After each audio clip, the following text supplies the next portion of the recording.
umaga. Time check, it's 1:30. So sinamahan ko yung parents ko, my dad and kapatid ko. Meron silang takbo ngayon by Kutsrio. 2 AM hanggang start nila. So ito muna ako, matutulog muna ako sa sakyan. Gising na lang mamaya. Alas 3:04.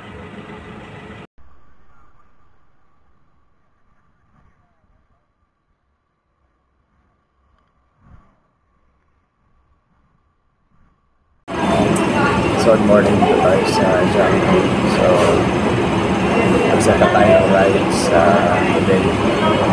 So, daling araw. So, cancel muna yung pakabitin natin kasi nasa akin yung susi ng sasakyan nila. Anyway, susundan ko na lang yung book nila mamaya sa Landrillo. Bago lang ko sa sila, kaya dito na susi ng sasakyan. Kain muna tayo.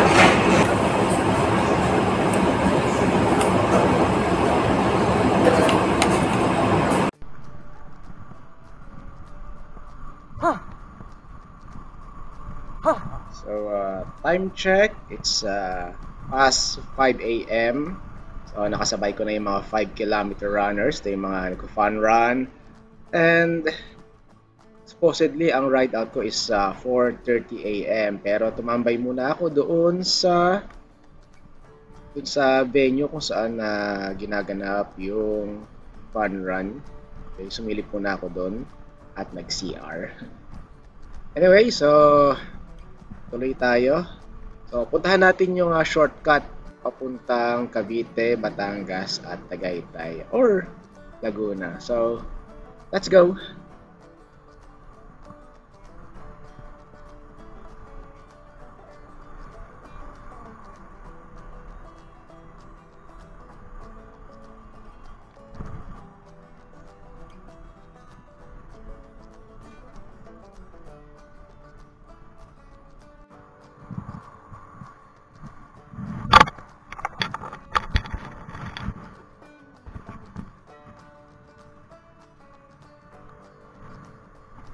So we are traveling along the reclaimed area dito sa Parañaque. Actually, parte ito ng dagat dati. So nireclaim lang to, tinayuan ng mga buildings, tinayuan ng kalsada, etc., mga malls. And we're on our way to PTEX. So bago tayo mag-PTEX, ang una natin madadaanan is the Ayala Malls, Manila Bay. Then susunod na yung Okada. And then doon sa PTEX. So we're now on Okada.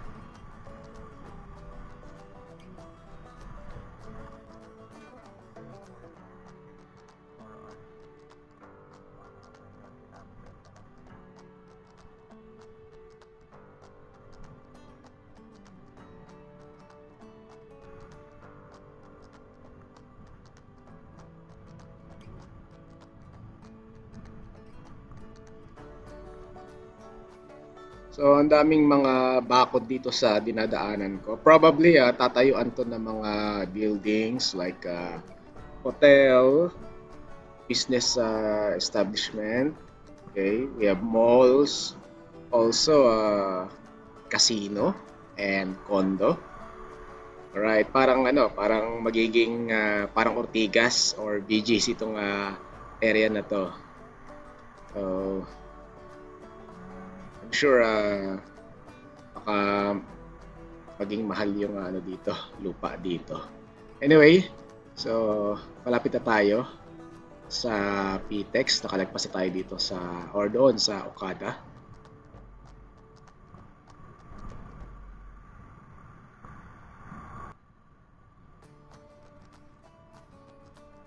Alright, yan na yung expressway sa bandang kaliwa ko. Papuntang Cavite na yan. Yung daan na yan, I think that is coastal road or Cavitex. I don't know anong tawag. Dahil matagal na akong dinakadaan sa coastal road. So now we're all traveling papuntang Pitex. Magra-right turn tayo. Going to Pitex. Then after Pitex, yung daan papuntang Cavite, Batangas, or Tagaytay. Pwede rin Laguna.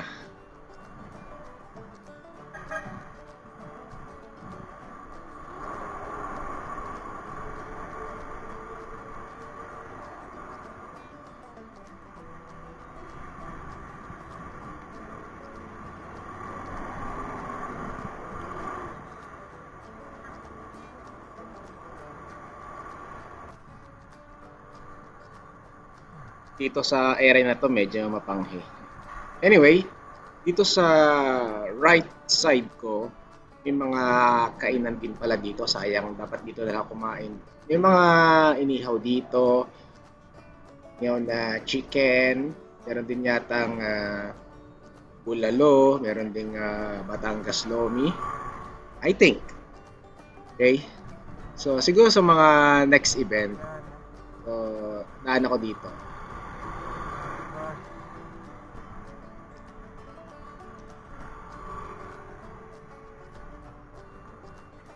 Left side, that is Pitex or PITX. So, approaching na tayo dun sa kalsada papuntang Bacoor, Cavite. Kaya ito yung secret na daanan papuntang Cavite, Batangas, at Tagaytay.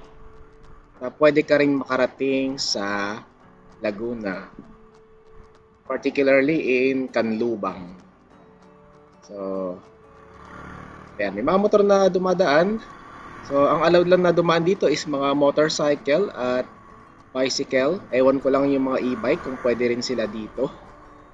So, actually, hindi ko pupuntahan yung mismong Cavite dahil nasa akin yung susi ng sasakyan. Baka dumating yung si Dad at si Helena doon sa kotse, wala ako. So, mayayari ako. So, let's go. Silipin lang natin yung shortcut.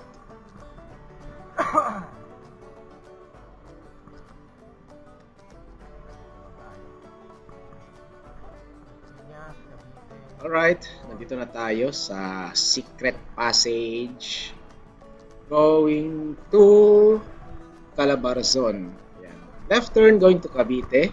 So probably sa Bacoor. I think madadaanan mo muna yung Las Piñas. Ayan. Motor lang at mga bicycle lang pwede dumaan kasi ayun, maliit lang yung daanan.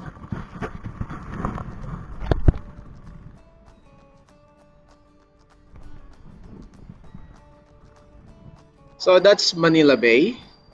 So dito dumadaan yung mga mangingisda. Yan. Papunta doon sa Bagsakan. So nag-snap muna ako ng mga konting photos dito sa area na to. Fresh air na may konting amoy pero fresh air na rin. Yan.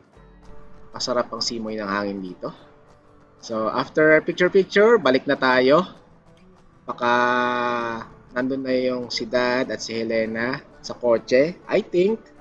So, tumakbo sila ng 42 kilometers sa marathon.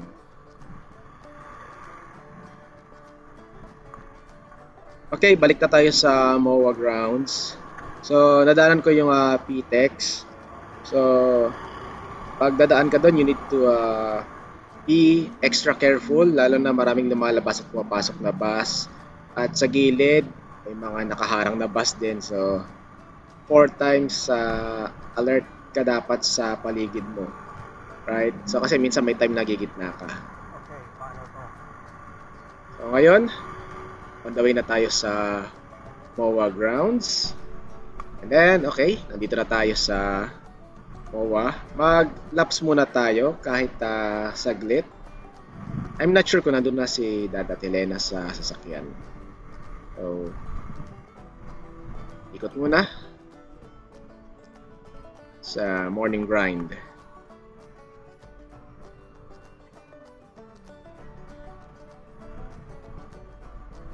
So, saglit lang tayo. Then, silip tayo sa sasakyan. Okay, nandito na tayo sa sasakyan. So, wala pa sila. So, mamaya pa yon, I'm sure. So, balik muna tayo sa MOA grounds. Doon sa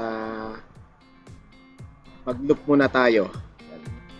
So, let's go!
So, tapos na ako mag-ride. So, I'm waiting for them. So, after ng ilang minuto or ilang oras, so, nandito na sila. So, si Dad. Then, okay. So, natapos na lang yung 42-kilometer run. Ako, naka 50 plus kilometer. So, ito yung mga pictures na kuha sa akin ng mga photographers. So that's all, guys. Thank you so much for watching, and please continue subscribing my YouTube channel, The Hobbyist Artist. Thank you very much, and may God bless us all.